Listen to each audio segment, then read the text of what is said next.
On May the 5th, 1936, the Italian troops of Marshal Badoglio entered Addis Ababa, bombing, machine gunning, and gassing this country into submission.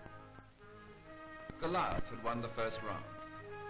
Over this countryside for 5 years, he sent out his punitive columns to keep his Philistinian peace. But the revolt went on, against the dizzy background of the Abyssinian mountains, where the people waited in extraordinary confidence for the day when their own monarchy should return and the tyrant's flag should be pulled down. 4 years later, an aircraft unknown to the Abyssinian came over the western horizon. It dropped no bombs. Sheaves of yellow paper fluttered through the upland sunlight down to the plateau. They were stamped with the seal of the Lion of Judah, Haile Selassie I. My beloved people, they read, I rejoice to announce to you that I am once again among you. I have come with the invincible might of Britain. This verse from the Psalms of David is the watchword of our revolt. Ethiopia raises her hands towards God. Drums beat out the signal. Ethiopia raises her hands from tableland to tableland. Messengers, servants of the great chiefs of Ethiopia, who in many provinces had not submitted to the Italians, spread the news also to the villages. And the Ethiopians pulled out the old rifles that had lain in the thatch of their houses when the Italian police passed through.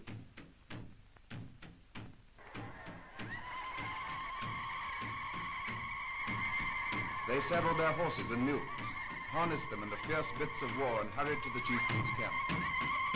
This was the Abyssinian mobilization, the formation of the famous Patriot Army in its rags and its bare feet, which struck such fear into the Italians and crumbled their resistance behind the battle line, where at Keren and on the Juba River, in Asmara and Harar, the British regular war machine was pounding their wearied troops.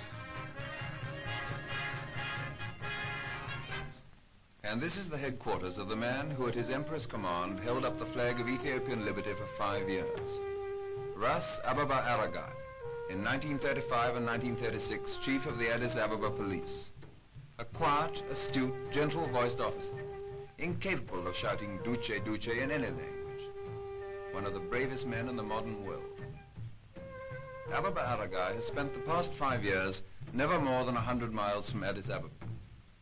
With a price on his head, he's been wounded in battle half a dozen times. He's foiled more than one Italian expedition of 15,000 men. And now the promised arms are coming. British rifles with British bayonets, all sorts, Martinis, Lee Medfords, Lee Enfields, and American rifles, Springfields. It was the chance shipment from America that gave the first armed impetus to the revolt, and captured Italian rifles in their thousands.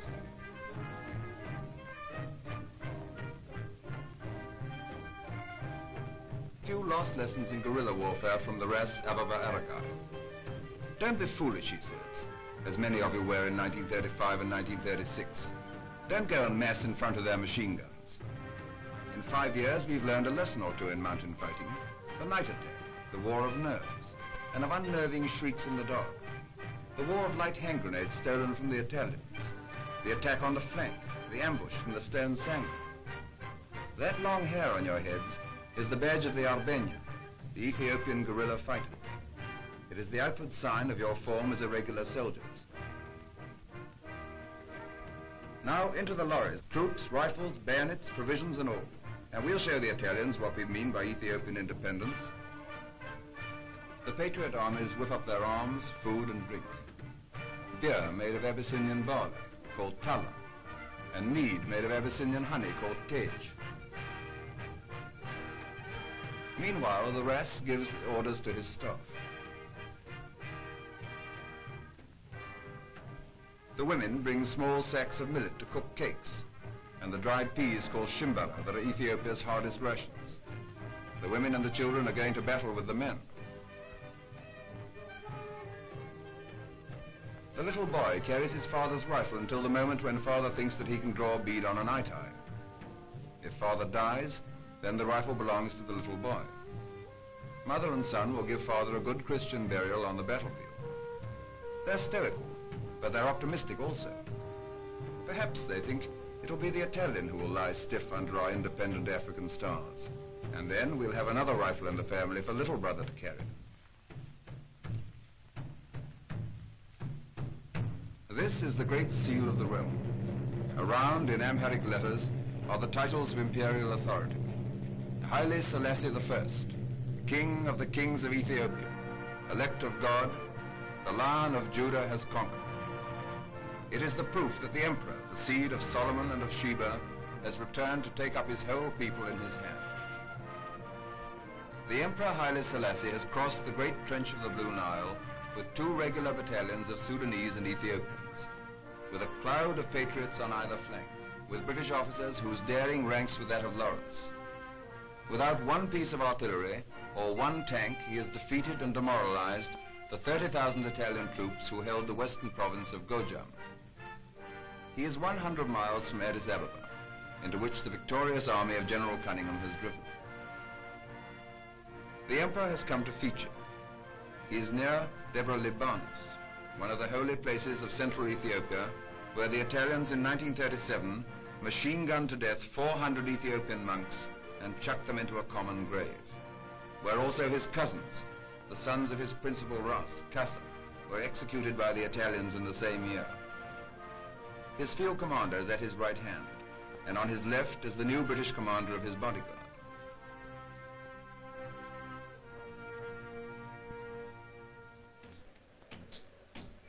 This is the heart of Christian Ethiopia, that island of Christianity, as the Emperor Menelik expressed it, in a sea of paganism for 1,500 years.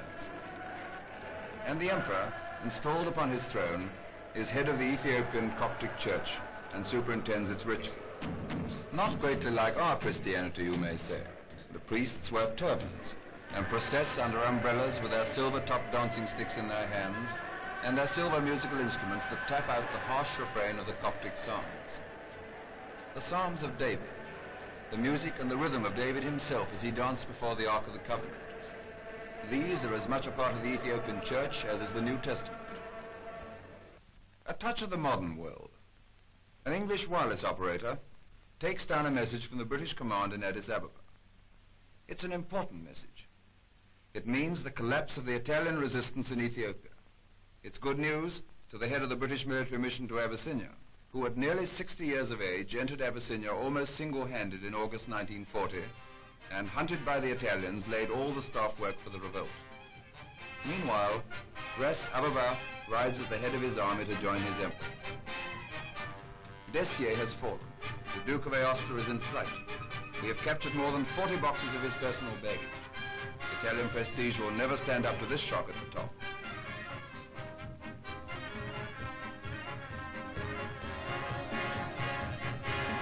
And so the road to Addis Ababa is open, except for a demoralized force of Italians in the valley ahead that the emperor and his commander in the field will have to bypass or drive through.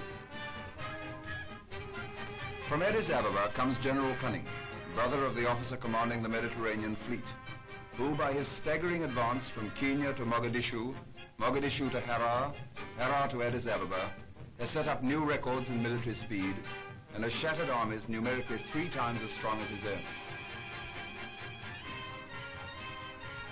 This is the first time that the emperor and the general have met, and it is the first junction of the forces from the Sudan and from Kenya. And there is a hearty abandonment of beards on the part of the British officers. Antonio, the captured Italian barber, is happy, for he knows he's out of harm's way. Frankly, he was just a little scared when he saw the long hair looming over the horizon. But nobody wishes Antonio any harm. He was just a helpless, propaganda-oiled cog in the Italian machine.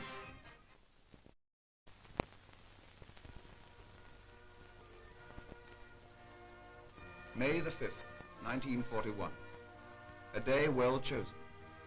5 years ago, the Italian aggressor passed down the road into Addis Ababa, bringing murder and terror in his wake. And now this man, small of stature but with the heart of a lion, once more gazes on his capital, Addis Ababa, the new flower, wreathed in hundreds of eucalyptus trees, calm and green, many hundreds of feet below. Through 5 dark years of exile, he has never faltered. His courage and demeanor in tribulation has been an inspiration to the whole world.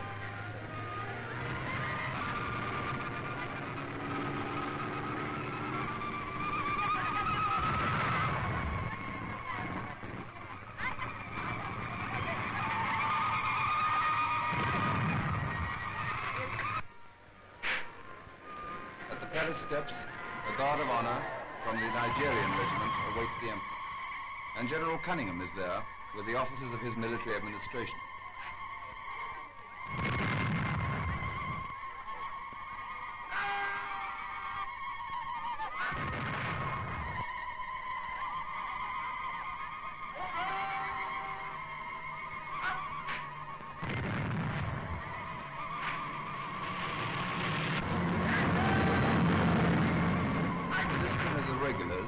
That with the fire of the patriots won this war, meet together on the palace steps of Addis Ababa, while 30,000 Abyssinians cram the streets outside, shouting and throwing flowers, kissing the ground, waving the Abyssinian flag. To them, the emperor says, "Be Christian and kind-hearted to our defeated enemy, the Italian, and do not treat him as he treated you." So, in 5 years, the whirligig of time, often slow in motion, has brought its full revenge. Yet was revenge the word? The Italians are safe. No one molests them. All the world disregards them. Somehow or other, the Ethiopians push the horrible memory of the 9,000 massacred in February 1937 to the back of their minds. The whirligig of time has brought its justice rather than its revenge. The so-called barbarians, the cruel people of Italian legend, has taught the so-called civilized fascist a lesson in forbearance, decency, and dignity. At his palace, the emperor receives the patriot troops of Ras Ababa Araga, who boast before him in the customary cocklock fukara of the Ethiopian fighting man. Each and all want to tell the emperor of his glorious deeds. How many Italian officers he killed, how many machine guns he took single-handed, how he is his emperor's devoted servant, to be sent to fight the battles of Ethiopia wherever his emperor desires.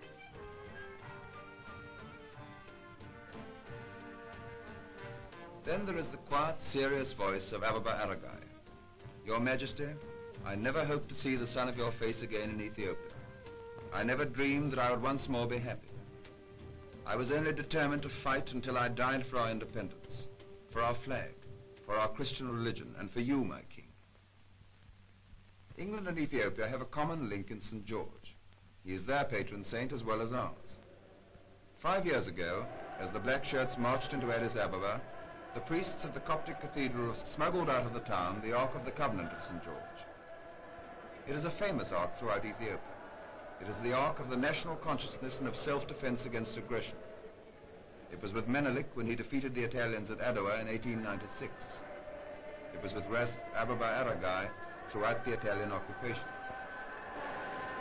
On a cold morning in Addis Ababa, it came back to the cathedral with the emperor and was put once more with hymns and sacred dance in the Holy of Holies.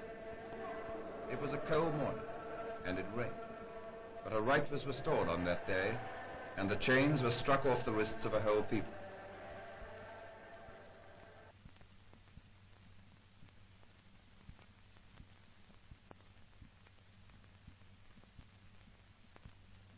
It is good that you are here to record this picture of me in my palace garden at Addis Ababa.